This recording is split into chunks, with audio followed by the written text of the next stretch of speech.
దేవుడు నాకు అనుగ్రహించిన సామర్థ్యం ఏంటి? ఎవరికి వాళ్ళకి తెలుస్తుందా? నా సామర్థ్యం నాకు తెలుసు, నీ సామర్థ్యం నీకు తెలుసు. ఎవరి సామర్థ్యం వాళ్ళకి తెలుస్తుంది. What is my capability? ఏంటి నా సామర్థ్యం, ఏంటి నా శక్తి, ఏంటి నేను ఎంత చేయగలను? అందరినీ పరిగెత్తమన్నాం అండి, అందరినీ పరిగెత్తమన్నాం, గేటు దగ్గర నిలబెట్టి రన్ అన్నాం. ఇప్పుడు రన్నింగ్ ఎవరు చేస్తారు? ఎంత దూరం చేయాలనేది ఎవరు చెప్పాలి? ఇప్పుడు నీకు చెప్పు. నువ్వు పరిగెత్తు అని గేటు దగ్గర నిలబెట్టేసాం, నిన్ను అందరినీ ఒకలాగే లైన్లో నిలబెట్టేసాం, అందరినీ పరిగెత్తేమన్నాం. ఇప్పుడు అందరూ పరిగెత్తుతున్నారు. ఇప్పుడు గీత మనం గీసుకుంటామా, మీరు గీసుకుంటారా? నన్ను గీయమన్నారు, గణపతిలు గీస్తాను. అక్కడ దాకా వెళ్తారండి మీరు అందరూ వెళ్ళరు. వెళ్తే 2, 3, 4 వెళ్ళొచ్చు, బాగా రన్నింగ్ ప్రాక్టీస్ ఉన్నోళ్ళు. మిగిలిన వాళ్ళు అందరూ ఇక్కడే. కొంతమంది ఆ గేటు కూడా దాటరు, సగం దూరం కూడా పరిగెత్తలేరు, కొంతమంది 2 అడుగులు కూడా పరిగెత్తలేరు, ముసలాళ్ళు కూడా ఉన్నారు ఇక్కడ. అంటే వాళ్ళు ఎంత దూరం పరిగెత్తగలరు అనే సామర్థ్యం వాళ్ళకి తెలుసా, పక్కడికి తెలుసా?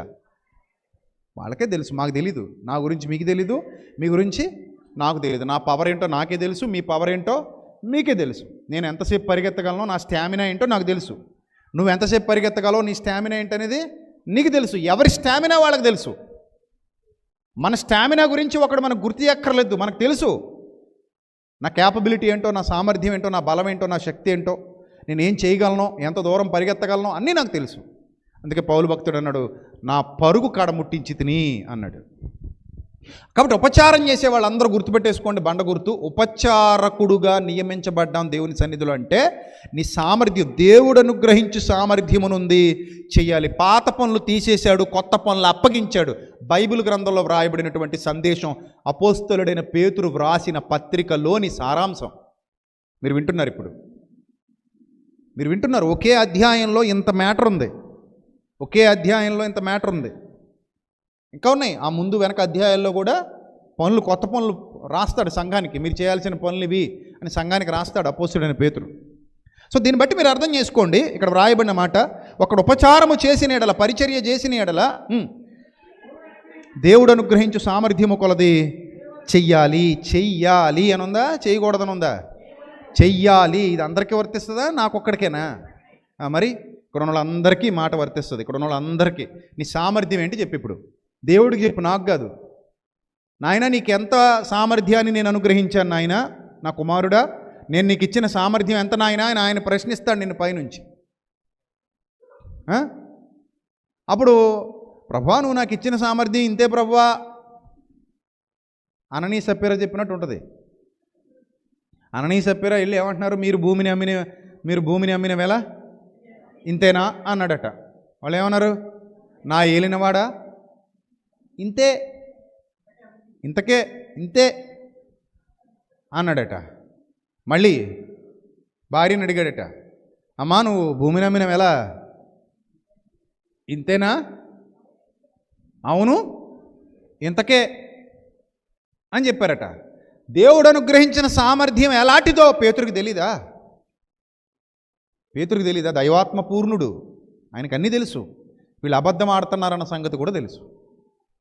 దేవుడు నీకు అనుగ్రహించిన సామర్థ్యం కొలది పని చేయాలని గ్రంథం చెబుతుంటే నువ్వు నేను ఇంతకే, నేను ఇంతే, నేను ఇంతవరకే అని నీ మనసులో సాతాను వేసినటువంటి లెక్కలు నువ్వు చెబుతుంటే అది న్యాయమైన పద్ధతి కాదు. కొంతమందికి దేవుని పని ఉంటుందని తెలుసు కానీ చేయరు. ఎందుకో చేయరు. అంతే వాళ్ళంతే, ఇంక వాళ్ళ జీవితాలు అంతే. సామర్థ్యం ఉంటుంది కానీ చేయరు. సామర్థ్యం ఉంటుంది కానీ ముందుకు రారు. సామర్థ్యం ఉంటుంది కానీ కదలరు. ఏదో ఎద్దు గుడ్డిదైనా దాన తప్పదన్నట్టు, కుంటిదా గుర్రం గుడ్డిదైనా, గుర్రం కుంటిదైనా దాన తప్పదన్నట్టు, ఎంత దానా పెట్టినా అది గుడ్డి గుర్రం, కుంటి గుర్రం. లేవదో, చూడదో, పరిగెత్తదో, ఇంకంతే. కానీ దాన మాత్రం తింటుంది. అంటే వాక్యం వింటాం కానీ గుడ్డోళ్ళలాగే బతుకుతాం. వాక్యం వింటాం, కుంటోళ్ళలాగే బతుకుతాం. దేవుని హెచ్చరికలు వింటాం, కుంటోళ్ళలాగే గుడ్డోళ్ళలాగే బతుకుతాం. మాకెందుకులే అన్నట్టు, దూనపోత మీద వాన కురిసింది అన్నట్టు అలా ప్రశాంతంగా అలా ఉంటాం. వాక్యం అయిపోయిందా, ఆమెన్, అమ్మయ్యా దులుపుకోండి అనుకున్నా, దులిపేసుకొని లేచిపోయాం అంతే. మళ్ళీ అదే ఇంత విన్నావు కదా, నీకే లోపల నుంచి ఏం కదలలేదా? దేవుడు నిన్ను ప్రేరేపించలేకపోయాడా? నేను బండనండి. ఏ బండనే? కదలని బండనండి, వాక్యానికి కరగని బండనండి నేను. వాక్యం వింటాను కానీ అసలు నాలో ఏ కదలిక రాదు, ఏ మార్పు రాదు. ఎప్పుడు ఇలాగే ఉంటా బండ బతుకు, బండబారిపోయిన బతుకులు ఉంటాయి కొన్ని.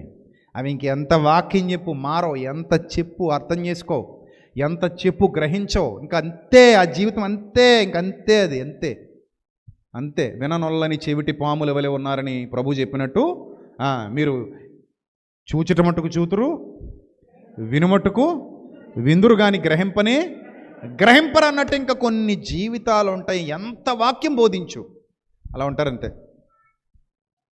సెంటర్లో విగ్రహం అలాగా, వాన వచ్చినా అలాగే ఉంటుంది, అది ఎండగాసినా అలాగే ఉంటుంది, కాకి రెట్టేసినా అలాగే ఉంటుంది. మనం కూడా అంతే, ఏమొచ్చినా సరే అలాగ ఉన్నాం అంతే. కదుల మీదలు ఉండదు జీవితానికి. కానీ మారావా లేదు, కన్నీళ్ళు వస్తున్నాయా అది లేదు, ఏదైనా స్పందన ఉందా అంటే అబ్బే స్పందన ఉండదు జీవితంలో.